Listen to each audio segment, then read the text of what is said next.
Hello and welcome. My name is Manish Katiyar. I am from Access Colleges, Kanpur. On the last time, we were discussing about the Companies Act, in which we have already covered the various topics relating to company law, Companies Act. Now, our topic is meetings and resolution. What is meeting and kinds of meeting and resolution?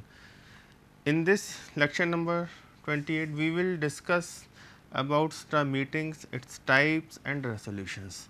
Okay. So, let us proceed. Meeting. A company is considered, this is just a preface, a company is considered as a legal entity separate from its members. In the eyes of law, all the affairs of the company are practically carried out by the board of directors. The board of directors of a company carries out their affairs means company's affairs within the limitations of their power. What are the limitations and powers of board of directors? These limitations and power are already we have discussed in articles and memorandum of associations. They are just discussing those power which are prescribed under the articles of associations and memorandums. The director also exercise certain power of their own within the consent of the other members of the company. From this line, students must clear that they are saying that some power are exercised by the board of director by their own, although these powers are not mentioned in the Companies Act. So, they have mentioned that directors also exercise certain power of their own with the consent. Please mention the, please focus the word consent of other members of the company. That means board of director cannot go beyond Companies Act and beyond the power or assent यानी कि सहमति given by members of the company. Okay. The consent of the other members is interested at the general meeting held by the company. These consents, what consent? जो board of directors कुछ काम कर रहे हैं अपने मर्जी से, तो उसकी सहमति शेयर होल्डर्स से लेना बहुत ज़रूरी है, वो मीटिंग्स में ली जाती है. नेक्स्ट है the shareholders meeting are conducted for the shareholders to give their verdict on the decision and steps taken by the board of director. Verdict मतलब अंतिम निर्णय. आप लोग अक्सर लॉ में इस वर्ड को यूज सुनते होंगे, वर्डिक्ट गिवन बाय. वर्डिक्ट मतलब last decision, and that last decision is supported by majority of the members of the company in case of if we are discussing this topic in regard to companies act. Okay. Next है the shareholders meetings are conducted for the shareholder to give their verdict on the decisions and step taken by board of director. Clear. Meetings are crucial part of the management of the company. ये बिल्कुल बात सही है, बहुत important part होता है. कितने तरह की मीटिंग्स होती हैं ये सब हम डिस्कस करेंगे. Meetings enable the shareholders to know the ongoing proceedings of the company and allow the shareholders to deliberate on certain issues. These are various types of meeting held by a company. Company की meetings के बारे में प्रिफ्रेस तैयार किया गया है. अभी तक इसमें स्लाइड में आपको ये बताया गया है कि बोर्ड ऑफ डायरेक्टर्स जो उनको आर्टिकल्स और मेमोरेंडम से जो पावर्स मिलती हैं उसी के अकॉर्डिंग वर्क करते हैं. कभी कभी सिचुएशन ऐसी होती है कि उनको कुछ डिसीजन खुद लेने पड़ते हैं, तो उस सिचुएशन में जो डिसीजन बोर्ड ऑफ डायरेक्टर ने लिया है वो डिसीजन अगले मीटिंग में, शेयर होल्डर्स की मीटिंग में अप्रूव होना चाहिए. ये यहाँ पे आपको बताया गया है. इसमें जब हम टाइप्स ऑफ मीटिंग डिस्कस करते हैं तो basically there are two types of meetings. Number one, meetings of shareholders and meetings of director. please be specific. If we discuss type of meeting in the Companies Act, there are two types of meetings. Number one, meetings of shareholders and meeting of directors. And under meeting of shareholder, there are three types of meeting. One is statutory meeting, second one is annual general meeting, abbreviation of which is AGM, and third one is EGM, यानी extraordinary general meeting. And another type of meeting which is held या convened by board of director. Firstly, we will discuss shareholders meeting in this topic. Prerequisites of a meeting. Meeting करने के लिए क्या क्या prerequisites होते हैं. Number one, a general meeting is the meeting of a company shareholder as per the provisions of the act. The general meeting can be annual general meeting bracket में लिखा हुआ AGM और an extraordinary general meeting EGM and annual general meeting again AGM is a mandatory yearly gathering of company's interested shareholders. The objective of holding an AGM is to provide an opportunity to members to discuss the functioning of the company and take a step to protect their interest. They can discuss any matter relating to the conduct of the affairs of the company. They means shareholders. An extraordinary general meeting can be defined as a meeting of shareholders which is not an AGM. The objective of holding an AGM is to discuss any matter of urgent importance which cannot be postponed till the next annual general meeting. Let us summarize it. They are discussing there are three types of meeting. Number one is statutory meeting, second one is annual general meeting and third one is EGM. Please note down the time limit and timing of the meetings. ये meeting कब कब करी जानी, कैसे करी जानी, इसको समझते हैं. थोड़ा सा मैं आपको एक्सप्लेन करता हूँ जिससे कि आपको समझ में आए, फिर इसको हम आगे स्लाइड्स के थ्रू समझेंगे.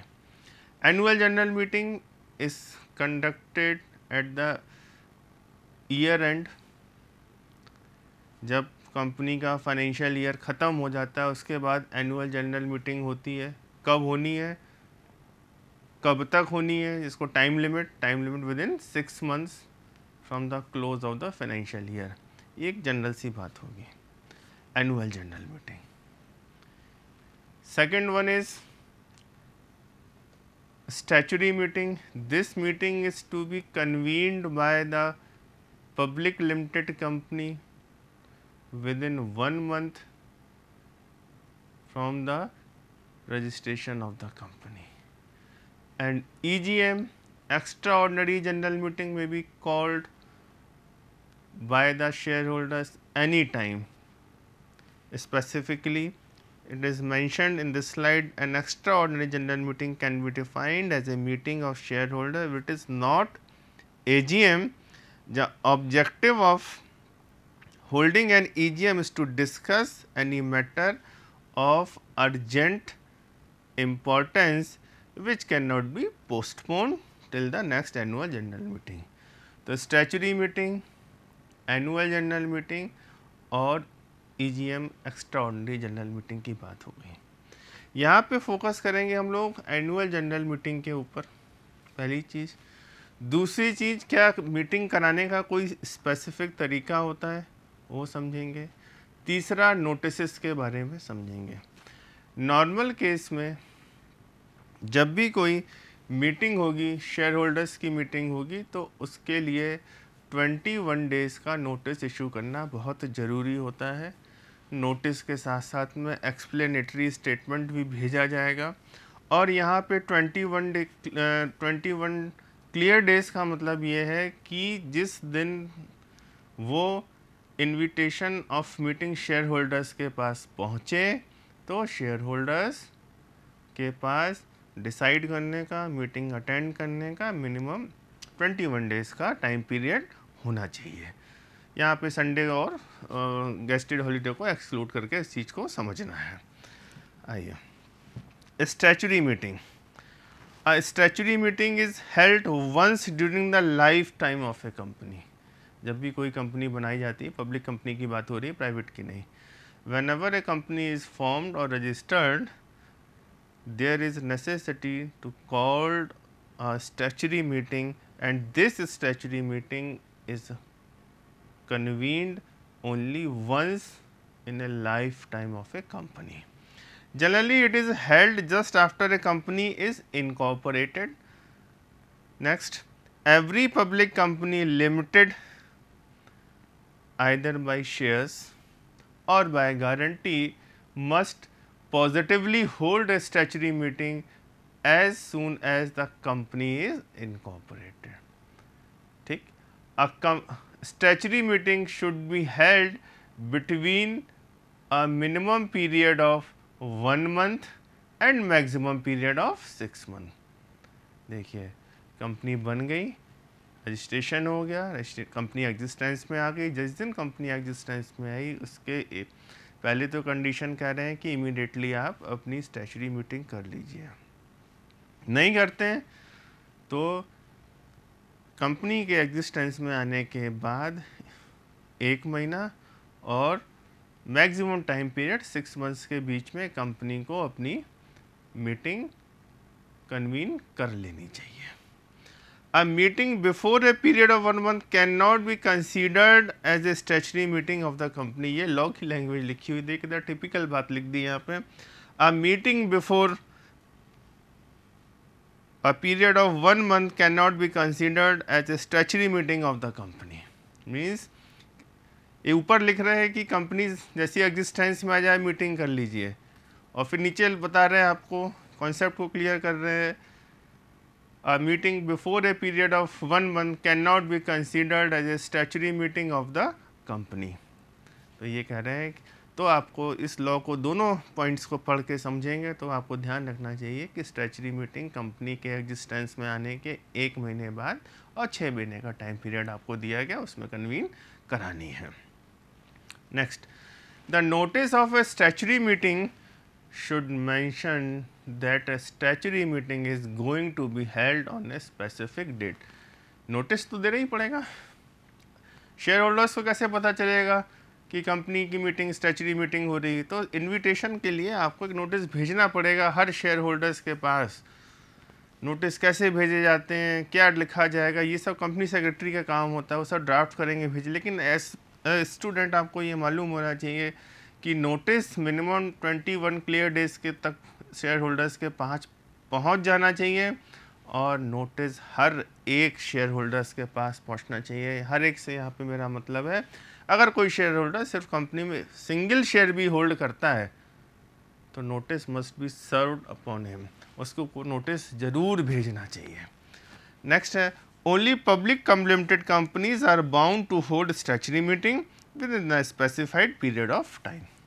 लास्ट में कुछ अमेंडमेंट्स हैं तो उसको लिए पुराना लॉ क्या था उसको जानने की ज़रूरत नहीं है, क्योंकि that law has been omitted, means ख़त्म हो चुका है। जो एग्जिस्टेंस उसको लिखते हैं, only public limited companies are bound to hold statutory meeting within the specified period of time, and specified period of time is within, minimum time period is 1 month and maximum time period is 6 months. Okay, these were the statutory guidelines for convening a statutory meeting. Next, board meeting. We will discuss this topic in detail in a separate lecture. Board meeting is the meeting of the board or directors of the company. Just like shareholders meeting, there are meetings of board of directors also. We will discuss this topic in a separate lecture and in a separate video. Okay. Next, class meeting is the meeting of special class of persons like creditors, preference shareholders, etc. The prerequisite of meeting are in general applicable to all kinds of meeting, although the time limits may differ and there might be a specific mention of a certain type of meeting in that section. Section 101 of the Companies Act 2013 states that to properly call a general meeting, notice of at least 21 clear days, I have specifically mentioned in the red color, before the meeting should be given to the all members, legal representative of any deceased member or the assignee of insolvent members, the auditors and directors in writing or electronic mode or other prescribed mode. There are various guidelines regarding prescribed mode or electronic mode. I am emphasizing the 21 clear days notice, and second one is notice is to be served to whom, किसको किसको notice देना है और कितने दिन का notice देना है. तो be specific, be clear. 21 clear days, 21 clear days here means कि जिस दिन नोटिस आपको आप कंपनी इशू कर रही है और जिस दिन शेयर होल्डर को रिसीव हो रहा है उसके बीच का टाइम लिमिट 21 डेज होना चाहिए. और इसमें आपको जब भी नोटिस हो तो आप देखेंगे कि जो पोस्टल डिपार्टमेंट की तरफ से जो टाइम लिया जाता है उसको इंक्लूड करने के बात करी जा रही है. But now technology has improved quite a bit, काफ़ी कुछ बदल चुकी हैं. अब मीटिंग्स के नोटिस ईमेल पे भी आ सकते हैं, जैसे कि हम लोगों ने प्रोस्पेक्टस में डिस्कस किया था कि कंपनी अपना पब्लिक इशू डीमेट फॉर्म में लाएगी, यानी कि डिजिटल फॉर्मेट में लेके आएगी. जब डिजिटल फॉर्मेट में आएगा तो कंपनी के पास हर शेयर होल्डर्स का ईमेल अकाउंट होगा और कंपनी हर एक शेयर होल्डर्स को ईमेल के थ्रू कम्युनिकेट करेगी, इंफॉर्मेशन देगी. ये 21 क्लियर डेज की नोटिस की बात है. ये पुराने कंपनीज 1956 में भी मेंशन था, लिखा हुआ था, उस चीज़ को हमने डिस्कस कर लिया. बट जैसे कि आजकल आप देख रहे हैं नेशनल ग्रीन ट्रिब्यूनल ने बता रखा है कि पेपर बचाओ पेड़ बचाओ, तो इसलिए कंपनियां अपने आप को उनका एक सेपरेट प्रोग्राम होता है जिसको हम लोग CSR एक्टिविटीज़ में कवर करते हैं. तो वो भी कोशिश करते हैं कि पेपर को बचाया जाए और अननेसेसरी पेपर को यूज़ ना किया जाए. तो फिर वो अपने शेयर होल्डर्स से कम्युनिकेट करने के लिए नोटिस वगैरह इशू कर सकती हैं ईमेल अकाउंट में कस्टमर के. अब बात आती है कि नोटिस किसको किसको देना है. यहाँ तो बात हो गई meetings, type of meeting discuss कर लिया, 21 डेज डिस्कस कर लिया. किसको किसको नोटिस देना है? सबसे पहले सारे के सारे शेयर होल्डर्स को देना है. कोई पर्सन इंसॉल्वेंट हो गया, कोई इसका असाइनी अगर है तो उसको देना है. कंपनी के डायरेक्टर को नोटिस देना है. यहाँ पे डायरेक्टर्स का मतलब टाइप ऑफ डायरेक्टर्स हम लोगों ने डिस्कस किया था, जो नॉन एग्जीक्यूटिव डायरेक्टर उनके बारे में बात हो रही है. कंपनी के ऑडिटर को भी आपको नोटिस देना पड़ेगा. और यहाँ पे एक वर्ड लिखा हुआ है, legal representative of any deceased member. Company का कोई शेयर होल्डर था, सपोज उसकी डेथ हो चुकी है और उसका जो लीगल रिप्रेजेंटेटिव था उसने कंपनी को इन्फॉर्म किया कि सर ये हमारे अंकल थे या हमारे, तो इनकी डेथ हो चुकी है, डेथ सर्टिफिकेट ही उसने प्रोड्यूस किया, तो अब उनके लीगल हायर हम हैं, तो नोटिस हमको सर्व किया जाए. और यहाँ पे कभी कभी क्या होता है, एक वर्ड आपको पढ़ने को मिलेगा, यहाँ पे लिखा नहीं है लेकिन मैं बता देता हूँ. एक वर्ड होता है प्रॉक्सी. मतलब कभी कभी शेयर होल्डर्स के पास मीटिंग के लिए भेजा गया, तो जब नोटिस भेजा जाता है तो नोटिस के संग में प्रॉक्सी फॉर्म भी लगा दिया जाता है. प्रॉक्सी क्या होता है? अगर कोई शेयर होल्डर नहीं आना चाहता है तो अपनी जगह पे वो किस पर्सन को अपॉइंट कर रहा है उसकी इन्फॉर्मेशन कंपनी के पास होनी चाहिए. बट कभी भी ध्यान रखिएगा, नोटिस प्रॉक्सी को नहीं इशू किया जाएगा. Proxy is being appointed by the share holder himself, और वो company on behalf of share holders वो कंपनी की मीटिंग को अटेंड करेगा जाके. ठीक है, तो मीटिंग्स के बारे में हम लोगों ने डिस्कस कर दिया. प्री रिक्विजिट क्या क्या होना चाहिए मीटिंग्स में, ये हम लोगों ने यहाँ पे डिस्कस किया. नेक्स्ट है authority to call a general meeting. किसके पास अथॉरिटी होती जनरल मीटिंग कॉल करने की? बोर्ड के पास. क्या एक single individual director general meeting call कर सकता है? नहीं कर सकता है. Whether a general meeting may be convened और called by a single share director, never, पढ़ते हैं. A general meeting, whether it is a AGM or EGM, has to be called by the board. An individual director does not have an authority to call a general meeting. Any notice of GM, that means general meeting, given without the sanction of the board is invalid. However, the same can be ratified by the board. Ratified मतलब अगर board अपने कुछ mistake छूट गई है तो उसको पुष्टि कर सकता है, अप्रूवल कर सकता है. Ordinary business and special business, इसको बहुत ध्यान से देखना है. जब जनरल मीटिंग की बात हो रही है तो हम यहाँ पे एनुअल जनरल मीटिंग की बात कर रहे हैं, और उस एनुअल जनरल मीटिंग में हम लोग बात कर रहे हैं ऑर्डिनरी मीटिंग की, या ऑर्डिनरी मैटर की बात कर रहे हैं, या ऑर्डिनरी बिजनेस की बात कर रहे हैं. More specific is we are discussing in this head is ordinary business and special business. Ordinary business, there in the annual general meeting there are only four ordinary businesses. 4 के अलावा पांचवा हो ही नहीं सकता. ये मैं नहीं कह रहा हूँ, ये कंपनीज एक्ट ने बताया है. Ordinary business annual general meeting में क्या डिस्कशन किया जाना है? Consideration of financial statement and the reports of the board of directors and auditors. Number 1, appointment of and fixing of remuneration of auditors, declaration of dividend and appointment of directors in place those who are retiring. आपको मालूम है company के में कुछ rotational director होते हैं, हर साल 1/3 director retire होते रहते हैं बोर्ड में, उनकी जगह पर नए डायरेक्टर अपॉइंट होते हैं. तो ऐसी सिचुएशन अगर कुछ है तो नए डायरेक्टर का अपॉइंटमेंट. तो 4 चीज़ें होनी है एनुअल जनरल मीटिंग में. 4 के अलावा कोई एजेंडा हो ही नहीं सकता है. Declaration of dividend, approval of financial statement and report, board report. Third, declaration of dividend, appointment of director. These are the ordinary business. Next है टाइम लिमिट. टाइम लिमिट ध्यान रखेंगे, मैं आपको स्पेसिफिकली समराइज करके बता दे रहा हूँ. Annual general meeting must be convene with in 6 months from the close of the financial year. किसी भी कंपनी की annual general meeting financial year and होने के 6 महीने के अंदर अंदर हो जानी चाहिए. The time limit between 2 AGM should not exceed maximum of 15 months. इस साल 2021 में आपने जो एनुअल जनरल मीटिंग करेंगे और 2022 में जो एनुअल जनरल मीटिंग करेंगे, उन दोनों के बीच में 15 महीने से ज़्यादा का गैप नहीं होना चाहिए. कुछ एक कंडीशन है, ये ध्यान रखना है आपको. सब चीज़ें specifically point two point mentioned हैं. पढ़ते हैं.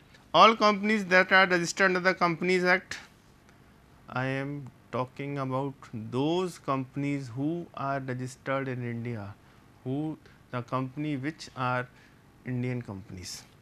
All companies that are registered under the Companies Act are required to hold annual general meeting except one person company. That means one person company is not required to convene or hold annual general meeting. Exception. Second, a company which is newly incorporated, पहली बार बनी है, first year, is required to hold its first annual general meeting within 9 months from the date of incorporation. जिस date में incorporate हुई उसके 9 महीने के अंदर अंदर एनुअल जनरल मीटिंग करनी है. Companies are required to hold subsequent meeting within 6 months from the date of closure of the financial year. तभी आपने देखा होगा मार्च के में 31 मार्च को हमारा ईयर एंड होता है. इसके बाद 6 महीने हम ऐड करते हैं, सितंबर अक्टूबर के महीने में इतनी कंपनियाँ अपनी बोर्ड मीटिंग कर रही होती हैं. Period between 2 annual general meeting shall not be more than 15 months. Next है ROC on application made to it extend the period of holding AGM for a period not exceeding 3 months. अगर कोई company annual general meeting अपनी नहीं call कर पाई है तो वो registrar of companies के पास एक फॉर्म होता है उनका, उस फॉर्म को सबमिट करेगी, रीज़न लिखेंगे क्यों नहीं मीटिंग हो पाई, और रजिस्ट्रार के पास ही मैक्सिमम पावर जो है वो 3 months की आपको दी गई है. ये कुछ गाइडलाइंस है टाइम लिमिट से related annual general meeting, please specifically इसको अंडरस्टैंड करेंगे. नेक्स्ट है स्पेशल बिजनेस. जो बिजनेस 4 बिजनेस AGM में डिस्कस किए, उसके अलावा जो भी बिजनेस सब special. In the case of AGM all businesses to be transacted there at except the one stated above are special business. What was the stated business was 4, appointment of auditor, appointment of director, declaration of dividend and acceptance of the board report. ये 4 ही business थे, तो वही बात लिखा है except the stated one. At the EGM every business transacted is a special business. Explanatory statement is not required for transacting ordinary business. Quorum, quorum क्या होता है? कोरम का मतलब होता है कि जब भी शेयर होल्डर्स की मीटिंग होगी तो मिनिमम कितने लोग प्रेजेंट होने चाहिए. सपोज हस्बैंड और वाइफ किसी कंपनी में डायरेक्टर हैं, दो डायरेक्टर हैं, घर में बैठे हुए थे, संडे था, बोर हो रहे थे, क्या करें साहब, चलो आज मीटिंग कर लेते हैं. तो ये चीज़ कॉन्सेप्ट कंपनीज एक्ट में बोर्ड मीटिंग में अप्लाई होगा, यहाँ पे नहीं होगा. प्राइवेट कंपनी और पब्लिक कंपनी में यही डिफरेंस है. जब हम बोर्ड मीटिंग की बात करेंगे, डिस्कस करेंगे, जो जस्ट एग्जांपल हमने दिया, ये बोर्ड मीटिंग का एग्जांपल, इसको डिस्कस करेंगे हम लोग अभी. कोरम का मतलब होता है कि मिनिमम कितने लोग प्रेजेंट होने चाहिए मीटिंग करने के लिए, उसके बारे में बात हो रही है. और ये दोनों कोरम की condition, this quorum criteria is applicable for both AGM and EGM. Quorum means the minimum number of members who must be present in order to constitute a valid meeting. Section 103 of the Act, Companies Act 2013 state that unless the articles of the company provide for a larger number, मतलब articles में कुछ ज़्यादा लोगों की बात करी गई है, the quorum of the meeting shall be as follows. Private company, public company में, public company if number of members is more than 1000, quorum shall be 5 member personally present. If the number of members is more than 1000 but up to 5000, quorum shall be 15 members personally present. And if the number of members exceeds 5000, then quorum shall be 30 members personally present. ध्यान रखिएगा, 3 limit आ गई हैं, amendment आ चुका है quorum से related. Quorum में बोला गया है कि अगर कोई किसी कंपनी में ये स्लैब पूरा नहीं होता है तो फिर कोरम को नहीं माना जाएगा. प्राइवेट कंपनी में तो 2 लोग प्रेजेंट होने चाहिए, कोरम कंप्लीट हो जाएगा. Adjourn meeting due to quantum of quorum, कोई कोरम कंप्लीट नहीं हो पाता है, मीटिंग एडजर्न हो जाती है, तो सेम मीटिंग को नेक्स्ट डे एज्यूम करेंगे. सपोज कोई मीटिंग मंडे को होनी थी 8 अगस्त या 10 अगस्त 2021 को, अगर नहीं हो पाई तो फिर नेक्स्ट मंडे के लिए वो पोस्टपोन हो जाएगी. ये adjournment of want of quorum की बात करी गई है. और यहाँ तक आते आते हम लोगों का फिर नेक्स्ट टॉपिक आ जाता है रेसोल्यूशन. रेसोल्यूशन का मतलब होता है प्रस्ताव, 1/3 से अप्रूव होगा. तो एक ऑर्डिनरी रेसोल्यूशन होता है, स्पेशल रेसोल्यूशन होता है. ऑर्डिनरी रेसोल्यूशन का मतलब होता है जो कि